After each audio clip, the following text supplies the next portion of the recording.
আলুর দম যদি একটু অন্যরকম স্বাদের খেতে চাও তো আজকের ভিডিওটা তোমরা দেখতে পারো। এখানে আমি নিয়েছি কাজু বাদাম, সাদা তিল আর পোস্ত। অন্যদিকে পেঁয়াজ, টমেটো, আদা, রসুন আর কাঁচা লঙ্কা এগুলোকে আমি আলাদা আলাদাভাবে বেটে নেব। কাজু বাদামটা একটু ভিজিয়ে রাখলে কিন্তু বাটতে সুবিধা হয়। এবার আমি সর্ষের তেল গরম করেছি, তার মধ্যে আলু ভেজে নিচ্ছি। এখানে আমি আলুগুলোকে একই সাইজে নিয়েছি, ঠিক দুভাগ করে কেটে নিয়েছি। আলুগুলোকে আমি একটু লবণ মাখিয়ে রেখেছিলাম, তাতে আলু থেকে জল বেরিয়ে আসে, সেই জলটা ঝরিয়ে আলুটা এর মধ্যে দিয়েছি আর ওপর থেকে একটু হলুদ দিয়ে এটাকে এবার আমি হালকা লাল করে ভেজে নেব। আলুগুলো এইভাবে যখন একটু লাল হয়ে যাবে আমি আলুগুলোকে নামিয়ে রাখবো। রেখে কড়াইটা পরিষ্কার করে আবার বসিয়েছি এবং তার মধ্যে সর্ষের তেল গরম করে গোটা জিরে আর গরম মশলা আমি ফোড়ন দিয়ে দিলাম। এবার ফোড়ন থেকে যখন সুন্দর গন্ধ বেরোবে, ফোড়নটা ভাজা হয়ে যাবে, তখন এর মধ্যে আমি পেঁয়াজের যে পেস্টটা, পেঁয়াজ, আদা, রসুন, টমেটো, সেটাকে এখন আমি প্রথমে এর মধ্যে দিয়ে এটাকে ভালো করে ভাজা করব। একটু নাড়াচাড়া করার পর এর মধ্যে আমি দিয়ে দিচ্ছি পরিমাণ মতো লবণ, হলুদ আর কাশ্মীরি লাল লঙ্কার গুঁড়ো। এগুলোকে দিয়েও ভালো করে আমি মিশিয়ে নেব।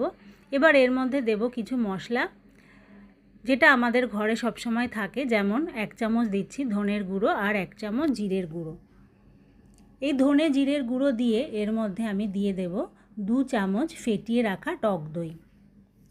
এইভাবে এই মশলাটাকে দিয়ে প্রথমে কষিয়ে নিয়ে তারপরে এর মধ্যে আমি টক দইটা দিচ্ছি। টক দইটা দিয়েও কিন্তু ভালো করে কষাবো। মশলা কষাতে কষাতে কিন্তু তেল ছেড়েছে, কিন্তু ক্যামেরাতে হয়তো খুব একটা বোঝা যাচ্ছে না, কারণ আমি তেল কিন্তু খুব একটা বেশি দিইনি, কিন্তু মশলা কিন্তু ভাজা হয়ে গেছে। এখন এর মধ্যে আমি দিয়ে দেব যে কাজু বাদাম, পোস্ত আর তিলের বাটাটা, সেটা আমি এখন এর মধ্যে দিচ্ছি। এটাকে দিয়েও ভালো করে নাড়তে হবে, তাতে পোস্তর কাঁচা গন্ধটা কিন্তু চলে যাবে। আমার রান্নার ভিডিওটা তোমাদের যদি ভালো লাগে বা রেসিপিটা যদি ভালো লাগে, অবশ্যই কিন্তু আমার চ্যানেলটাকে সাবস্ক্রাইব করো আর একটা লাইক শেয়ার করে দিও।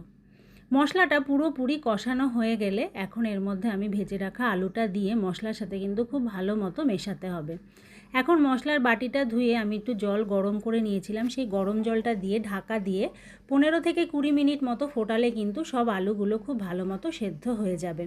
এখন এটা ওপর থেকে এর মধ্যে দিয়ে দিচ্ছি একটু মিষ্টি আর ধনেপাতা ছড়িয়ে দিলেই কিন্তু এই আলুর দমটা একদম রেডি হয়ে যাবে।